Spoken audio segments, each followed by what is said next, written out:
you're anything like me, you probably juggle way too many games at once. You start one, get distracted by a new release, and before you know it, it's backlog chaos. And you still dream that you'll be able to finish them all. So, a few years ago, I decided to take control. I built a Google Sheet to track every single game I play, platform, progress, hours played, and a bit more for each game I play. And yes, I know what you're thinking. Do you really need to spreadsheet your fun? Maybe not, but I'm a bit of an organization maniac, and that kind of fell into my hobbies as well. But as it helped me finish more games, stay organized, and even made me enjoy completing games more, absolutely. Today, I'll walk you through exactly how this sheet works, show you how I use it, and the best part, I'm giving away the templates completely for free on the description. So let's go back there so I can show you how it works. So here we are in the Google Sheet, and as you can see, it's really simple actually, and I believe that the simplest things sometimes are the better. So let's just go through this document and I'll show you how it works. So it's really simple. You have several tabs, each one symbolizing a different year, so it's really easy to understand that. And as you can see, I've been doing this since 2020. There has been some iterations of these Google Sheets, but right now this is the one I have, and this is the one I'm giving it away to you guys. So let's just go through how this works, and I'll just pick a random game in here. So the third game I've played this year in 2025, it was Ghost of Tsushima, the director's cut, and it was actually completed. So once I complete a game, I just check this here, and this is where you put the platform. I have several platforms here, but you can add some more. So I have the PC, PS5, PSVR, Xbox, Switch, Steam Deck even, mobile, PC VR as well, Game Boy Advance because I've played some emulator this year, and yeah, so this one I've played on PC and I click PC. If I have like another platform, let's say a PS5, I've actually configured it to have a different color.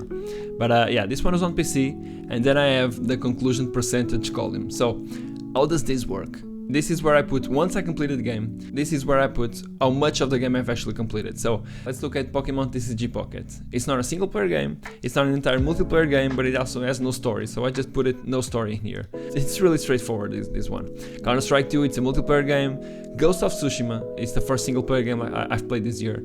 And I've actually completed the story and a few other things. So I have story plus extras because I have some more options in here. I have 100%. I have platinum and story only, because if I just rush through a game and don't complete the story, this is what I would have put in story.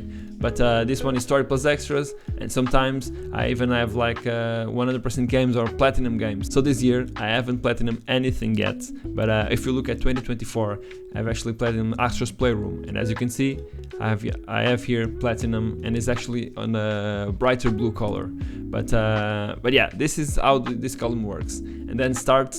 It's actually pretty straightforward. You just put the day of the year you started the game. And then main story and ending, this can be a bit confusing, but on main story, you just put the date when you finish the main story. So again, Ghost of Tsushima. I started on the 7th of January and I finished the main story on the 2nd of February. But then I only finished the game, I was only done with the game on the 15th of February. So this is why it has two different dates, just so I can control it a little bit.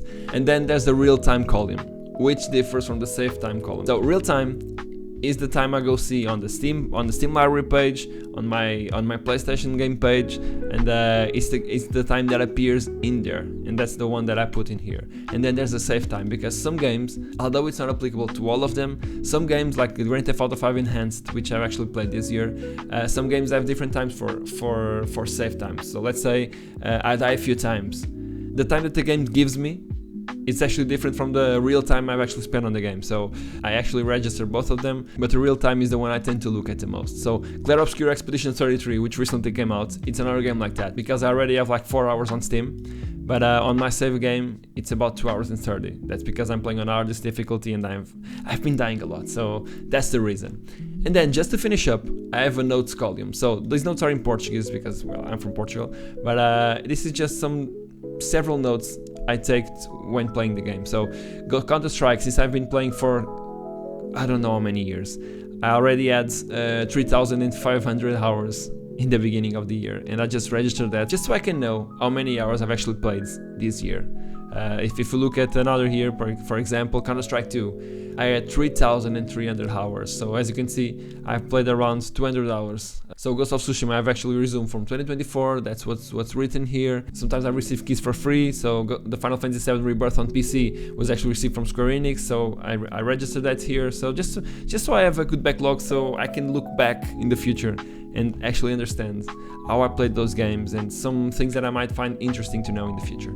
And yeah, just to finish up, once I completed the game and I put the check here, I just select this and use this green color to symbolize that I've completed it.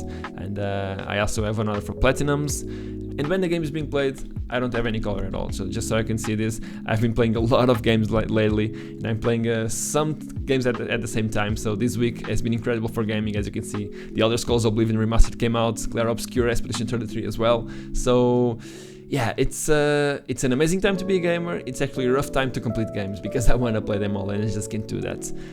If you look back, I also have another color. I use red to symbolize the games I've actually dropped because I didn't feel like completing them. I'm not stuck to any game. And this, I mean, sure, I might have dropped like Rise of the Ronin since I started playing it on the 22nd of March last year. But I think I'll come back to that eventually. I don't know. I'll probably start it all over since I don't really remember the story. But yeah, some of these I just try to eventually come back to it, and that's why they are not tagged as red. And just to finish up, there's actually another tab in here which is called To Play, as you can see in here.